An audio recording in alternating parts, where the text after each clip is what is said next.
Hello, we're in chapters 10, 11, and 12 today, and I hope you enjoy it. We are now in the transition. We're on our way to Jerusalem. And so there's some interesting passages here, many of them that you know. It opens up with the sending out of the 72. We know that just a couple passages ago, he sent out his 12 apostles to do the limited commission. I can't talk. The limited commission. Now he's sending out 72 people. And what is he doing? He's sending them out with a message. What is that message? Verse 9, the kingdom of God is near you. Verse 11, the kingdom of God is near. The kingdom of God is the message that they were preaching. They're going into all these cities. Some cities Jesus is going to come to, and some cities he's not going to have time to come to because it said his time of returning to the Father is near. He doesn't have time to continue on the same way he was. Now he's got to be very focused, but he wants everybody to have that message. The kingdom of God is near. The 72 returned with with great joy. They said, Lord, even the demons submit to us. And Jesus said, I saw Satan descending from heaven like lightning. He's fallen.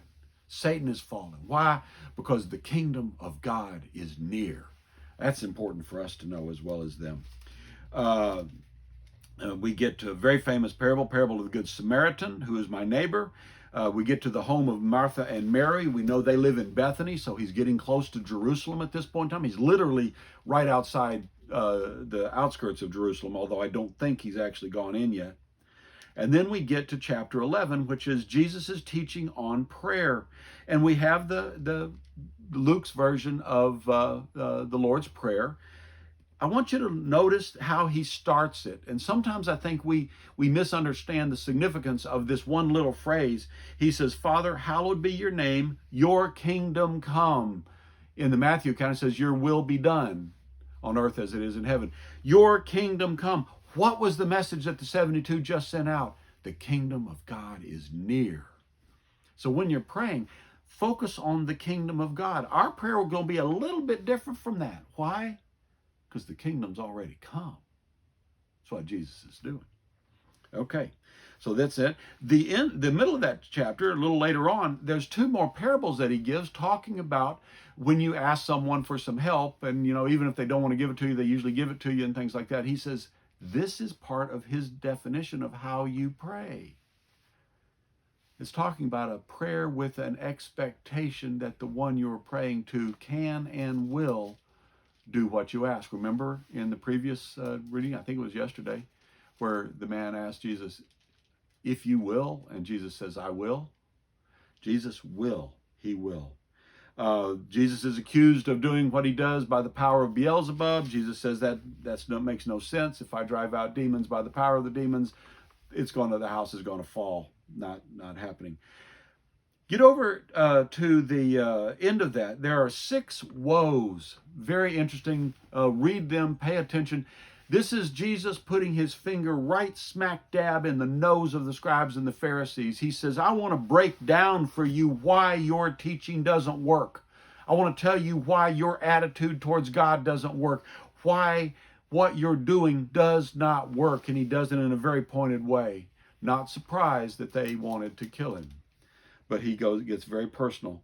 And then in chapter 12, we see there's the parable of the rich fool who has all the things in the world. He says, I've got to build bigger barns. And he talks about not worrying. And most importantly, he talks about being watchful. He says, we have to be watchful, paying attention when the time comes. There's lots of different meanings and need for that watchfulness when Jesus is talking about it. He's going to get into more description of how you be watchful because the temple is going to be destroyed. And when that temple is destroyed, AD 70, you guys need to get out of Dodge. Be watchful. Be watchful for when the Father comes back. Be watchful for all these times and places. He says, you don't know, so you have to act and operate as if it is going to happen tomorrow. I grew up with preachers saying that. I don't hear that much anymore. Now, I don't like hellfire and brimstone sermons. I don't think that's what Jesus ever preached. I don't think that's what Peter and Paul preached. But I do believe that we need to be watchful and aware of what's going on around us and we need to be aware that he is coming back, and that could be literally at any time. Interesting section. When you get to verse 49 of chapter 12, it talks about peace, not peace, but division. Now, we know Jesus as the Prince of Peace. In John chapter 17, he gives the high priestly prayer where he's going to leave them peace. This is a different thing.